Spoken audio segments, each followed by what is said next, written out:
I think anxiety, this just transcends not only working with clients, with people in general, with the people that I've served. Mm. Anxiety. We live in a world of uncertainty. First, it was COVID, and then you had the George Floyd and all of these really awful things that happened Hmm. later that year. Um, you know, now mass shootings, a war, a half a world away. We're living in a world that it just seems increasingly dangerous, even though it always was. But I think with Right. media, social media, the pains of the world are hitting a lot closer to home. All you have to do is Mhm. open up your phone, social media, and if there was a tragic shooting or something like that, more than likely you're going to find out about it on social media before you turn on your TV. Right. So people are scared. They don't know where the world is headed, and how that's going to affect and impact them. So of course, as providers, we're acknowledging that, we're validating that. Yes, we're living in scary times, and also in my work too, I'm really trying to transmit the message that okay, these are things that we can't control, but think of your bubble, the place you're living in. Not a bubble of ignorance or anything like that, but Hmm. just, your own domain where you are safe. Right. Despite the fact that something is happening a world away, okay.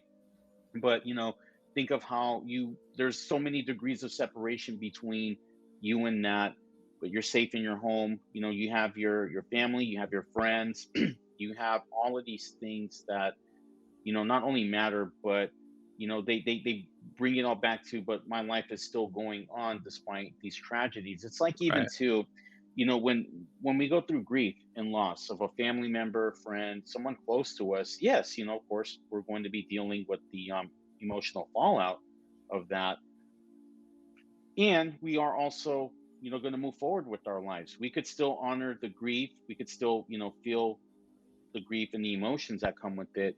And also, too, we can still go to work, go to school as best as we can, of course, Yes. not trying to return to, a sense of normalcy right away, but, we can, as best as we can, get out there to work, go to school, do all those things we have to do while still honoring the fact that I'm grieving, I'm hurting because I lost someone really close to me. So I think it's just, I hate using the word normalizing or normal or anything like that, but just really getting to a place is that, okay, so regular routine life can continue. You can also have your Hmm. fears and worries about these things. And also, too, you don't have to deprive yourself of finding your fulfillment in life, whether that's through seeing family, friends, engaging in hobbies, self care.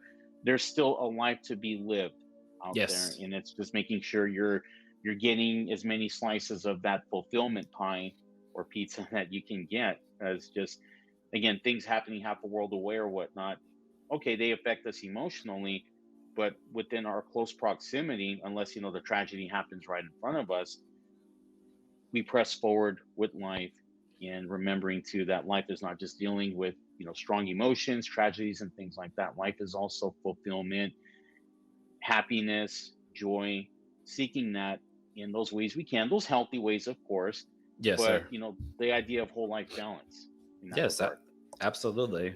And it's interesting because you're bringing up anxiety, and I would agree. A lot of my clients present that way as well.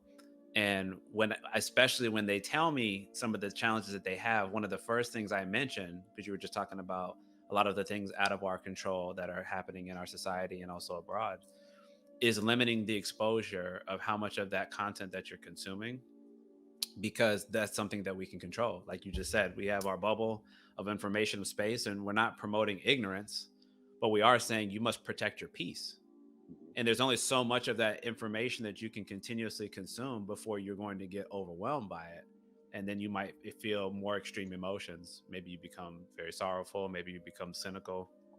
Maybe you just become apathetic, which I would never want anybody to get to. But maybe those are some of the things that come up for you just because you just feel like everything is so negative, everything is falling apart. What's the point anymore? And I certainly don't want to encourage that. And I don't believe that either. But I believe, and I tell a lot of my clients who are experiencing those type of symptoms or challenges, to protect that space. So if there's certain causes you might care about, you can get certainly make time to give those attention if you want to be up to date and you want to be informed about those particular topics. But outside of that, you have to be conscious and aware enough. I already struggle and have difficulty with anxiety. The last thing I need to be doing is giving myself more things to be anxious about, more stressors to be aware of, because that's not going to help me create peace. That's not going to help me create balance. So usually that's like a point of not contention, but confrontation at times, to say, hey, if you're like a very selfless person, you genuinely care about people, those are admirable traits and attributes. But I just Yep. need you to care enough about yourself to protect that for yourself too. So again, Mm, you can have a longer term impact in the future because you're not taxing yourself out emotionally and draining all of your emotional capacity now, so you have nothing left. I don't want that for them, but sometimes it can be a challenge initially to sort of reconcile those two and be okay yeah. understanding, yeah, I can't be spidered into every single issue because I don't have the capacity to be able to deal with and manage myself.